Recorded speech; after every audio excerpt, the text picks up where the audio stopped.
Hello guys, welcome to my YouTube channel. If you're new here, make sure to hit that subscribe button, give this video a thumbs up, and tap the bell icon so you never miss an update.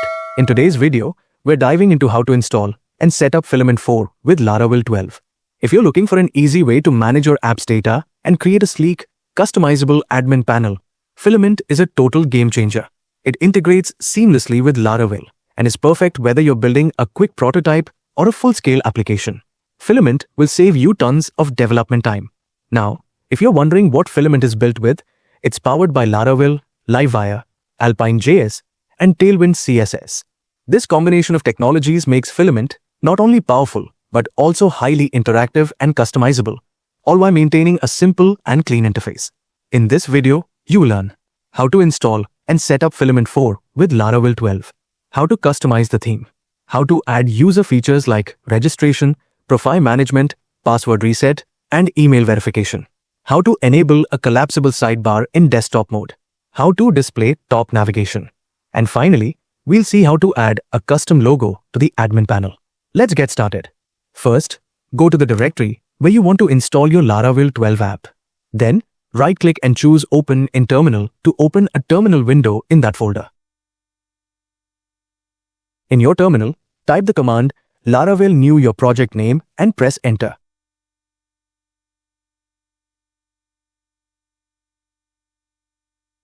Next, for Starter Kit, type None and press Enter. Now for Testing Framework, type 0 for PEST or 1 for PHP unit and press Enter.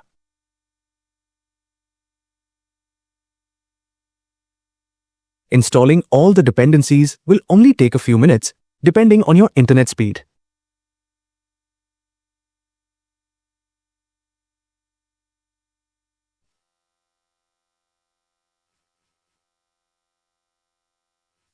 For the database, I'll be using MySQL, so type MySQL and press Enter. For database migration, type No and press Enter, since we haven't created the database yet.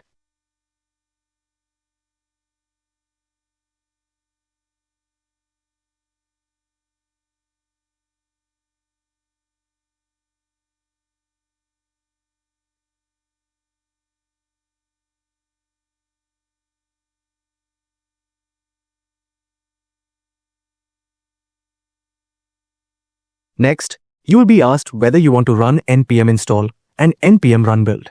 Type yes and press Enter. This will install all the dependencies and compile your front-end assets. The installation is finished. Now, type cd your project name to navigate into your project directory. Next, open your project in Visual Studio Code. Next, we need to create a database for our app. Open.env file. Copy this database name. Go to phpMyAdmin and click on New. Paste the database name and click on Create to create the database. The database has been created. Now we need to migrate the database. Go back to Visual Studio Code. Open your terminal and type the command php-artisan-migrate to migrate the database. The database migration was successful. Next, let's install Filament 4. Here, I have the Filament 4 documentation open. As you can see, the installation comes in two options. One for building an app with a panel builder, and another for using the components within your app's blade views. For this tutorial, we will be using the panel builder.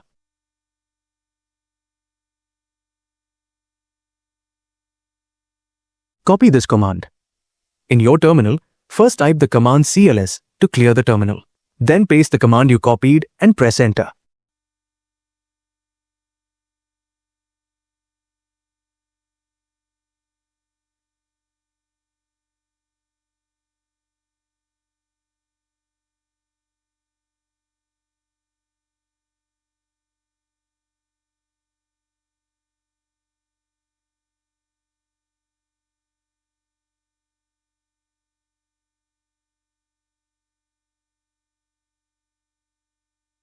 Next, let's install the Filament panels. Copy this command. paste the command you copied and press enter. You will be prompted with, "What is the panel's ID?" Type admin and press enter. For the GitHub star prompt, type no and press enter. The installation is complete. As you can see, this will create and register a new Laravel service provider called adminpanelprovider.php inside the app, providers, Filament folder. Open app, providers, Filament folder, and you will see adminpanelprovider.php file. This defines the admin panel provider class, which configures the Filament admin panel. It sets up authentication routes and defines the resources, pages, and widgets to be used, such as the dashboard and custom widgets like account widget. Additionally, it configures the necessary middleware for authentication, session management, and CSRF protection. Now, we need to create a new user account using the below command. Copy this command.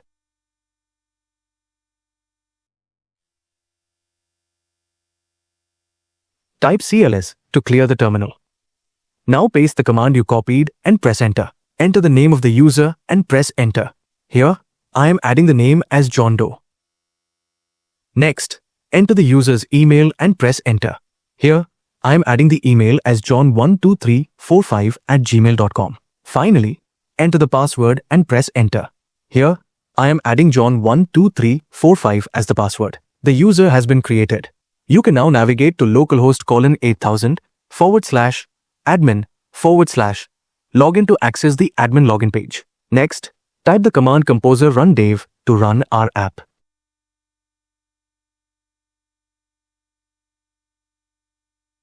You can see that both the Laravel and White servers have started. Go to php-myadmin, reload the page, and then click on the users table. You should see that the user we just created has been added to the table. Now, navigate to localhost:8000/admin/login to access the admin login page. You will see the admin login page. Enter your email and password, then click the login button. You should be redirected to the admin dashboard.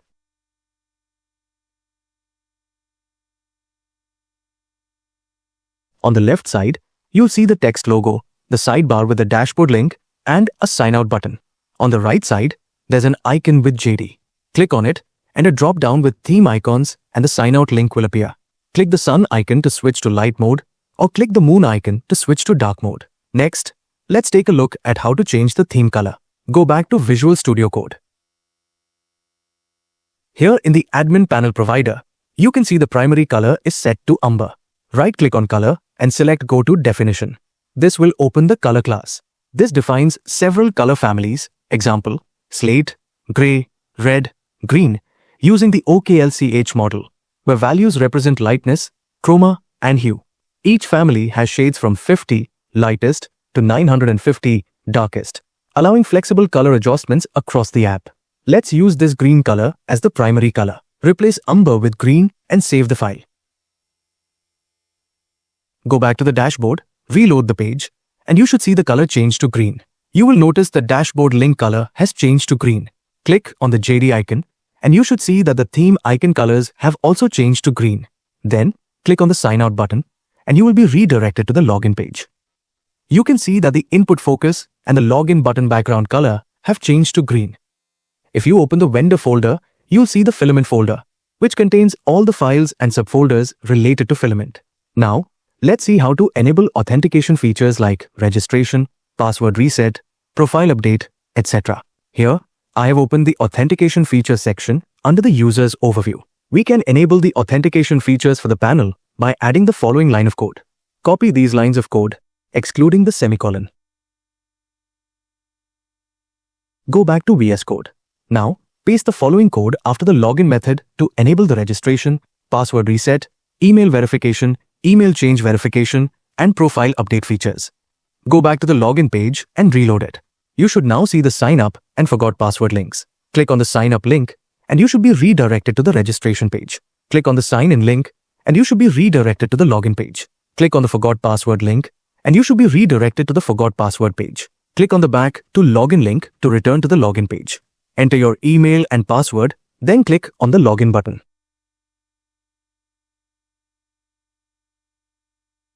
Click on this icon, and you should see the profile link. Click on it, and you will be redirected to the profile update page. Enter your new password, and you will see the confirm new password and current password fields appear. Enter your new password in the confirm new password field, then enter your current password in the current password field. Click on the Save Changes button. A saved notification will appear on the right, confirming that your password has been updated. Click on Cancel to go back to the dashboard. Click on the icon to open the drop-down menu. Select Sign Out to return to the login page. Enter your email address and new password, then click on Login. You will be redirected to the dashboard. Now, let's walk through how to enable the collapsible sidebar on desktop. Here, I have opened the Overview section of the navigation. You can see that to make the sidebar collapsible on both desktop and mobile, we need to add the following configuration. Copy this code.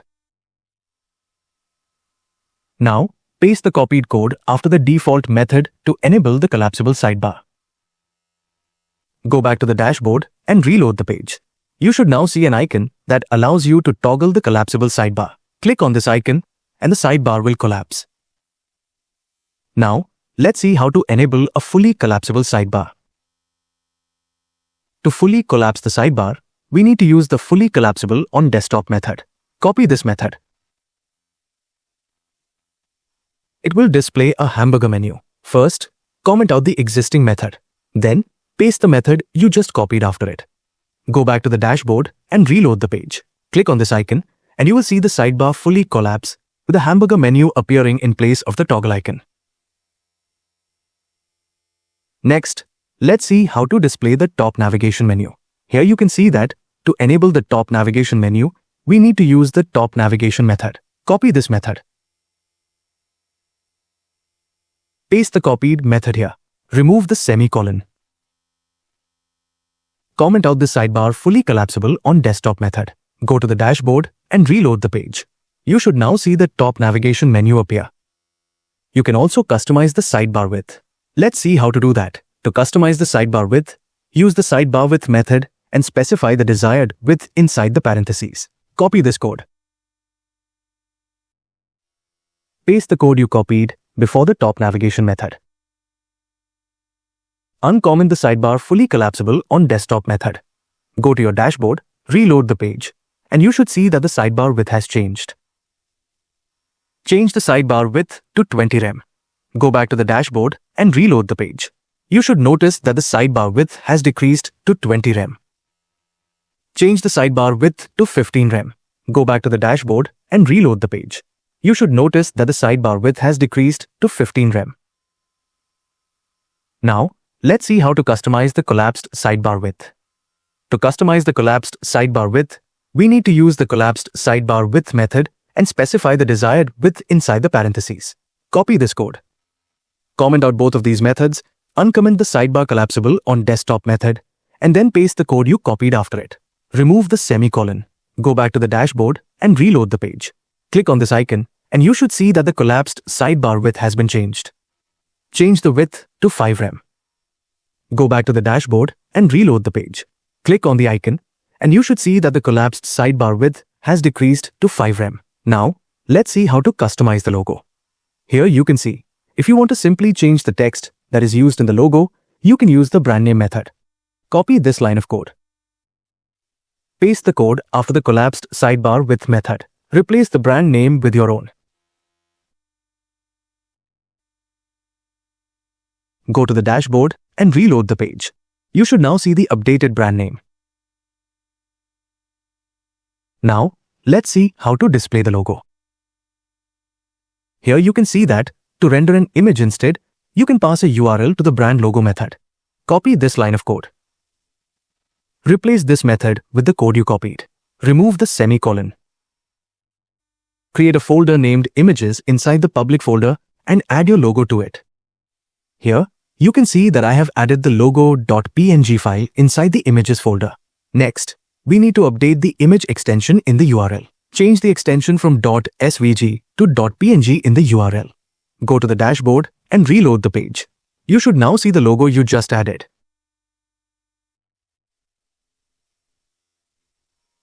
Now, let's see how to customize the height of the logo.